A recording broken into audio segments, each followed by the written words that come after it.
হরে কৃষ্ণ বন্ধুরা, ভগবান যে কতটা দয়ালু তা আজকের এই গল্পের মাধ্যমে আমরা জানতে পারবো। বস্তির এক দরিদ্র ছেলে রাতের বেলা গীতা পড়ছিল।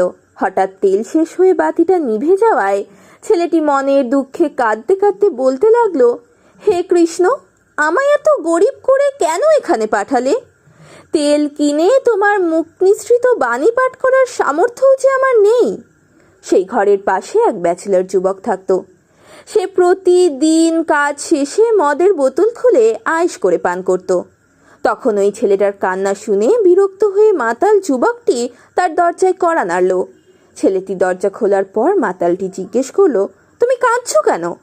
অতঃপর ছেলেটি তাকে বলল, আমি এতই গরিব যে তেল কিনে গীতা পড়তেও পারছি না। মাতাল যুবকটি বলল, তুমি কেঁদো না, আমি তোমার জন্য 1 টিন কেরোসিন তেল কিনে আসছি। কিছুক্ষণ পরে যুবকটি কেরোসিন তেল কিনে নিয়ে এসে বলল, আমি জীবনেও আর মদ খাবো না। এতদিন যত টাকার মদ খেতাম, এখন থেকে সেই টাকা দিয়ে তোমাকে গীতা পড়ার জন্য কেরোসিন তেল কিনে দেব, আর আমি রোজ এসে শুনবো। এর পরের দিন রাতেই যুবকটি মারা গেলেন। কিন্তু সে মদ খেত বলে এলাকার লোকজন কেউ তাকে শ্মশানে নিয়ে যেতে চাইল না। এমনকি তার লাশ ওই এলাকার শ্মশান ঘাটে দাহন করতে দেবে না বলেও জানালো। অতঃপর যুবকটির মৃতদেহকে জঙ্গলে ফেলে রেখে আসা হলো। কিন্তু ভগবানের কি মহিমা! 3 দিন 3 রাত অতিবাহিত হওয়ার পরেও মৃতদেহটি সম্পূর্ণ অক্ষত অবস্থায় ছিল। বনের কোনো হিংস্র জন্তু জানোয়ার ছিঁড়ে খাওয়া তো দূরের কথা, একটা পোকামাকড়ও তার মৃতদেহ স্পর্শ করেনি।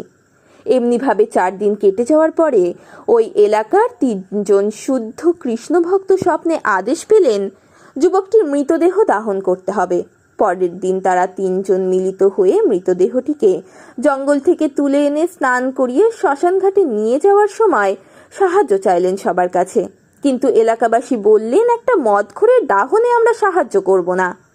তখন সেই 3 জন শুদ্ধ ভক্তের মধ্যে বয়স্ক একজন জানতে চাইলেন, এমন কেউ কি নেই যে এই মৃত ব্যক্তির একটি ভালো কাজের কথা বলতে পারবে?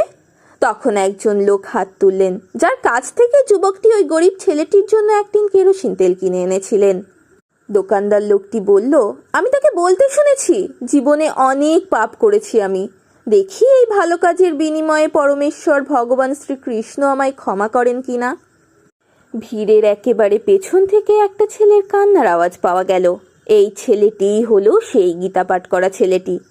সে উপস্থিত সবাইকে উদ্দেশ্য করে বলল, আজ রাতে আমি স্বপ্ন দেখেছি, যিনি আমাকে গীতা পাঠ করার জন্য 1 টিন কেরোসিন তেল এনে দিয়েছিলেন, তিনি অর্থাৎ মদখোর লোকটি বৈকুণ্ঠ লোকে প্রবেশ করেছে।